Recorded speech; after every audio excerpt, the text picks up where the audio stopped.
नमस्कार, metro news Gurugram देख रहे हैं आप। आपके साथ मैं हूं रंजना सिंह राठौड़। बुलेटिन का आगाज करेंगे।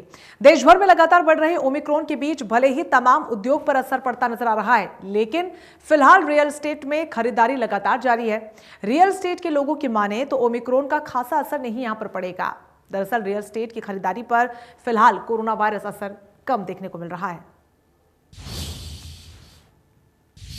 कोरोना के बाद से ही गुरुग्राम रियल एस्टेट में एक उछाल देखा गया था और एक बार फिर नंबर ऑफ केसेस की मैं बात करूं कोविड के, तो गुरुग्राम में आए दिन जो केसेस हैं वो बढ़ के निकल रहे हैं। और रियल एस्टेट का हाल जानने के लिए आज हमारे साथ मौजूद हैं 51 इंटरनेशनल के चेयरमैन अक्षय सरदाना। उन्हीं से जानता हूँ सर, किस तरीके से देखते हैं कोविड के दौरान में जो रियल एस्टेट था, क्या उसका था, और आज की मैं बात करूँ जो केसेस ऑफ नंबर है वो डेली बढ़ रहे हैं कोविड में, एक बार फिर स्थिति वो आती है तो क्या रहेगा? देखिए, अगर ऑल ओवर मैं दिल्ली एनसीआर की मैं बात करूं एज ए कोविड केसेस, तो कोविड केसेस जब एज ए कोविड-19 जब स्टार्ट हुआ तो सभी की फैमिलीज़ में सभी को एक माइंड में ये था कि रियल एस्टेट मार्केट का क्या होगा, आगे बढ़ेगी कम होगी। बट गुड़गांव का जो रियल एस्टेट मार्केट है वो बेसिकली डिमांड एंड सप्लाई के ऊपर चलता है। आज दिल्ली से कोई भी फैमिलीज़ है वो आज अपनी प्रॉपर्टी सेल करती है तो उसको गुड़गांव में ready to move in property आज उसको परचेज़ करनी है। और पिछले 5 से 6 साल के दौरान जो मार्केट जो डाउन था, जिस दौरान मार्केट के अंदर जो नए प्रोजेक्ट्स लॉन्च नहीं हो पा रहे थे या जो डेवलपर्स नए प्रोजेक्ट्स नहीं ला रहे थे, वो पिछले 5 से 6 साल में प्रोजेक्ट्स डिलीवर्ड हो गए हैं। तो हर किसी की डिमांड एंड सप्लाई की मैं बात करूं तो गुड़गांव के अंदर इस टाइम पे रेजिडेंशियल जो लग्जरी प्रोजेक्ट्स हैं, जो हाई एंड प्रोजेक्ट्स हैं, उसकी मार्केट के अंदर डिमांड काफ़ी है और सप्लाई बहुत लिमिटेड ही प्रोजेक्ट्स हैं। अक्षय जी, मैं बात करूं, कोरोना के साथ साथ ओमिक्रॉन ने भी देश में दस्तक दी है।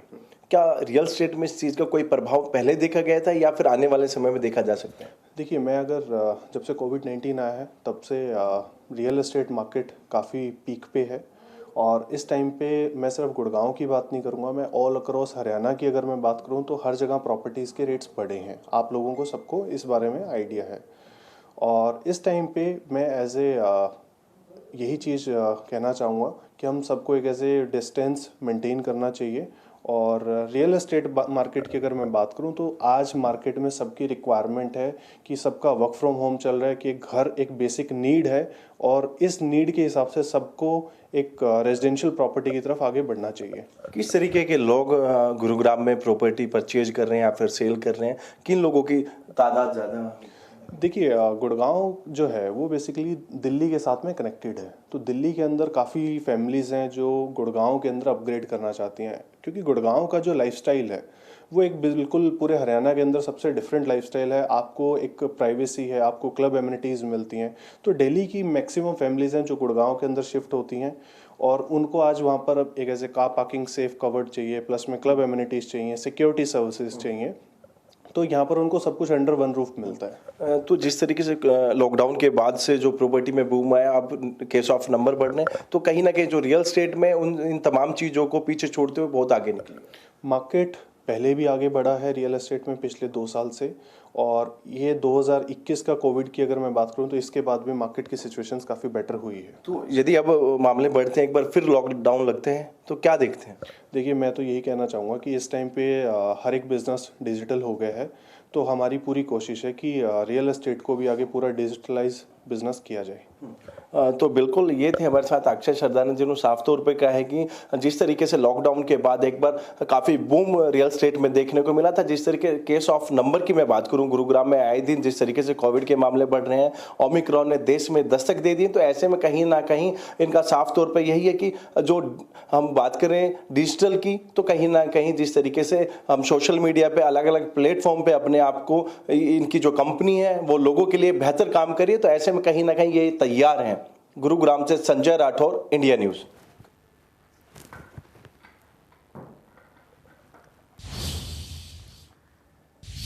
पंजाब और हरियाणा की सभी बार एसोसिएशन का चुनाव 17 दिसंबर को होना है। गुरुग्राम बार एसोसिएशन पंजाब और हरियाणा की सबसे बड़ी बार एसोसिएशन है। वहीं इसमें 4000 से अधिक अधिवक्ता प्रैक्टिस करते हैं।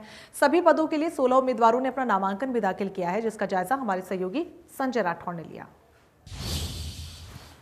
हरियाणा पंजाब की सबसे बड़ी बार एसोसिएशन गुरुग्राम की है, जिसमें 4000 से अधिक जो वकील हैं वो अपनी प्रैक्टिस करते हैं। और आने वाली 17 तारीख को बार एसोसिएशन के जो चुनाव हैं हरियाणा और पंजाब में संयुक्त रखे गए हैं। तमाम जो चुनाव हैं एक ही दिन को रखे गए हैं और तमाम जो वकील हैं वो यहाँ अपनी प्रैक्टिस करने आते हैं। और 2 दिन बाद चुनाव, तो इनसे जान लेते हैं कि किस तरीके का इस बार जो अध्यक्ष इनको चाहिए, सेक्रेटरी या उपाध्यक्ष या फिर सह सचिव की मैं बात करूँ, क्या उनके अंदर क्वालिटी होनी चाहिए, क्योंकि हर साल जो ये चुनाव है ये होते हैं। कुछ एडवोकेट्स हैं, उनसे मैं बात कर लेता हूँ। सर, चुनाव है 2 दिन बाद, किस तरीके के अध्यक्ष की मैं बात करूँ, उपाध्यक्ष की बात करूँ, सचिव की बात करूँ? जी, तो हम जो भी हमारा अध्यक्ष या सचिव, सेक्रेटरी और जो भी चुनिंदा बंदे चुने जाते हैं, वो पहली बात तो रिप्रेजेंट बार को कैसा करते हैं, बार में जो सुविधाएं जैसे चैम्बर्स की हैं, जो नई सीट्स हैं उनकी जो सुविधाएं कैसे मुहैया करवाते हैं, ये सब देखते हुए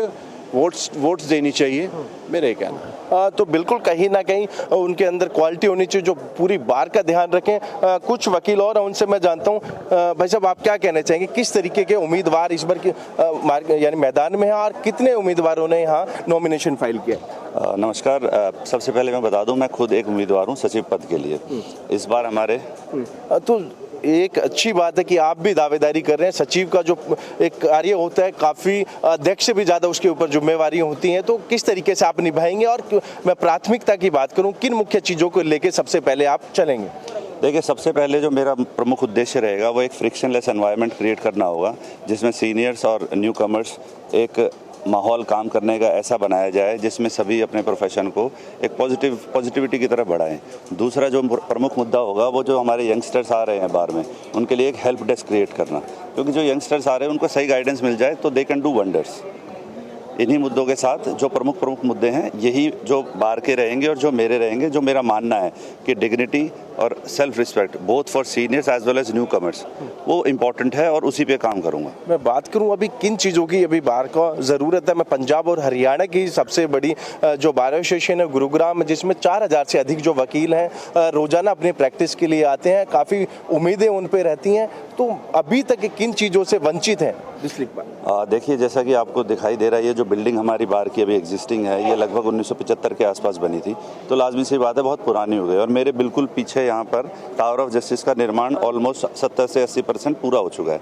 तो आज की मुख्य जो मांग है वकीलों की, जो मुख्य उद्देश्य है वो है ज़मीन का जिस पे चैम्बर बन सके वकीलों के, क्योंकि एग्जिस्टिंग जो जगह है वो थोड़ी पड़ रही है और आने वाले टाइम में वकीलों की सबसे बड़ी ज़रूरत वो होगी, वो एक चैम्बर ब्लॉक होगा, जिस तरह से टावर ऑफ जस्टिस ब्लॉक एक बन गया है। 4000 से अधिक जो एडवोकेट्स हैं वो आप पे विश्वास जताते हैं, तो किस तरीके से उनको एक सुई में पिरो के चलें? देखिए, सीनियर एडवोकेट्स की रिस्पेक्ट और जूनियर एडवोकेट्स को डायरेक्शन, एक फ्रिक्शनलेस एनवायरनमेंट बार बेंच के बीच में समन्वय बनाना, यही मेरा मूल मंत्र रहेगा। जिस तरीके से 2 दिन बाद बार का चुनाव है, तो ऐसे में कहीं ना कहीं 4000 से जो अधिक वकील हैं वो इनकी किस्मत का जो है ईवीएम में कैद करेगा। और ऐसे में देखना होगा कि 16 जो कैंडिडेट हैं तमाम वो यहाँ खड़े हैं, अब किसकी किस्मत उस ईवीएम में कैद होती है। गुरुग्राम से संजय राठौर, इंडिया न्यूज़। गुरुग्राम में वायु प्रदूषण खतरनाक स्तर पर पहुंच गया है। गुरुग्राम में AQI लेवल अब खतरे के निशान को भी पार कर गया है। गुरुग्राम से दीपक शर्मा की इस रिपोर्ट को देखिए। प्रदूषण में मिली कुछ राहत के बाद एक बार फिर एयर क्वालिटी इंडेक्स जो है वो अपनी चरम पर है। साइबर सिटी गुरुग्राम की बात करें तो गुरुग्राम के अंदर AQI लेवल 280 से लेकर के 330 तक अलग अलग क्षेत्रों में आंका गया है। जहां गुरुग्राम के सोहना रोड पर एयर क्वालिटी इंडेक्स 330 है, तो वहीं साइबर सिटी गुरुग्राम के गोल्फ कोर्स रोड पर AQI लेवल 310 के करीब है। हालांकि गुरुग्राम में कुछ ऐसे भी क्षेत्र हैं जहां AQI लेवल 280 है, लेकिन बीते दिनों में चली हवा के बाद काफ़ी राहत इसमें मिली थी और ये AQI लेवल 170 से 200 तक चला गया था। लेकिन पिछले 2 दिनों में दोबारा से ये एयर क्वालिटी इंडेक्स बढ़ता जा रहा है, जो कहीं ना कहीं एक बड़ा चिंता का विषय है। कहीं ना कहीं अस्पतालों में भी अब खांसी के मरीजों की संख्या बढ़ी है कि लोगों को अगर बात करें इन्फेक्शन इस तरीके के वायरल देखे जा रहे हैं। ऐसे में इंडिया न्यूज़ की भी लोगों से अपील है कि ज़रूरत हो तो ही सुबह अपने घरों से बाहर निकले, अन्यथा घरों में रहे, मास्क का उपयोग करें। गुरुग्राम से दीपक शर्मा, इंडिया न्यूज़।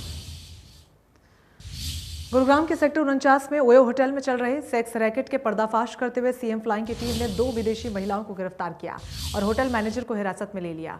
इस मामले में सीएम फ्लाइंग को शिकायत मिली थी कि गुरुग्राम के सेक्टर 49 में अवैध रूप से कुछ विदेशी युवती रह रही हैं और होटल के अंदर सेक्स रैकेट चलाया जा रहा है। इसी आधार पर रेड की गई, जिसके बाद ये साफ हुआ कि विदेशी युवतियां एक सेक्स रैकेट को चला रही हैं। पुलिस ने नकली ग्राहक बनकर इस पूरे सेक्स रैकेट का भंडाफोड़ किया। इस पूरे मामले में फिलहाल पुलिस ने मुकदमा दर्ज कर आगे की तफ्तीश को शुरू कर दिया है। साथ ही ये भी पता लगाया जा रहा है कि इस पूरे रैकेट में और कितने लोग शामिल हैं।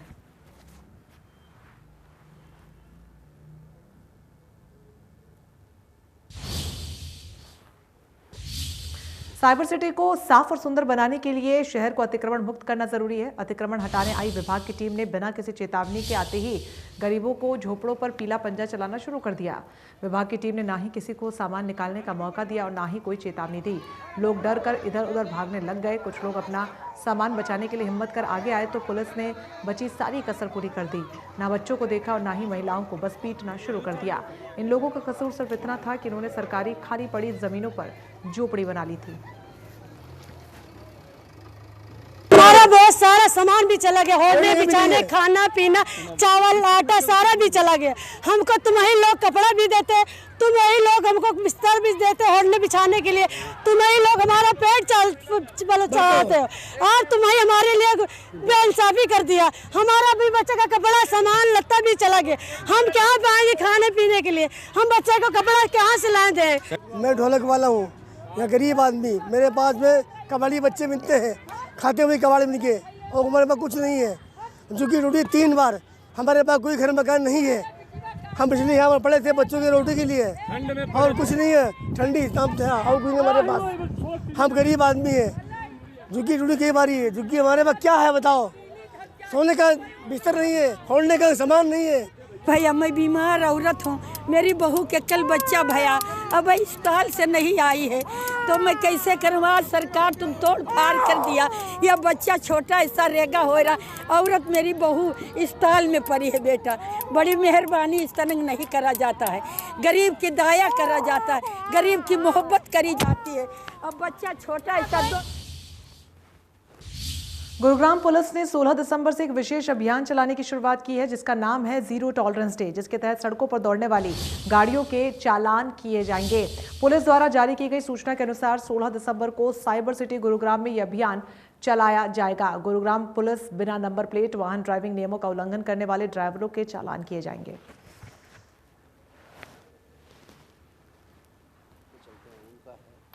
और हाई सिक्योरिटी नंबर प्लेट का 16 को यानी कि कल जीरो टॉलरेंस डे है, उसमें सभी लोगों को अवेयर भी किया हमने 2 दिन पहले आपके माध्यम से ट्विटर के माध्यम से और प्रिंट मीडिया के माध्यम से। तो कल उसको जीरो टॉलरेंस डे हम उसको कवर करेंगे। इसी तरह से स्पीड लिमिट के जो हमने सभी जगह GMDA से MCG से कह के स्पीड लिमिट के साइन बोर्ड्स लगे हुए हैं। नो पार्किंग को भी हमने जीरो टॉलरेंस में रखा है। ड्रिंक ड्राइव का भी हमारा रहता है क्योंकि कोविड की इंस्ट्रक्शंस हैं, उसके बाद स्टार्ट होगा। और जीरो टॉलरेंस हम कर रहे हैं नेशनल हाईवे पे।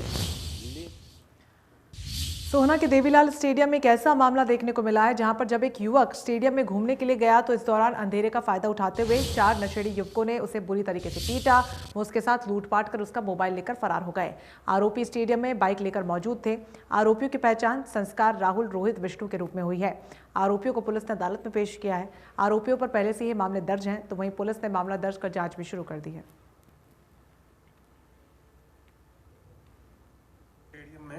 एक लड़के के साथ जो चावला स्वीट्स की दुकान पर काम करता है, वो उसके साथ मारपीट करके उसका मोबाइल छीन ले गए। तो हमारी PCR मौके पर गई थी।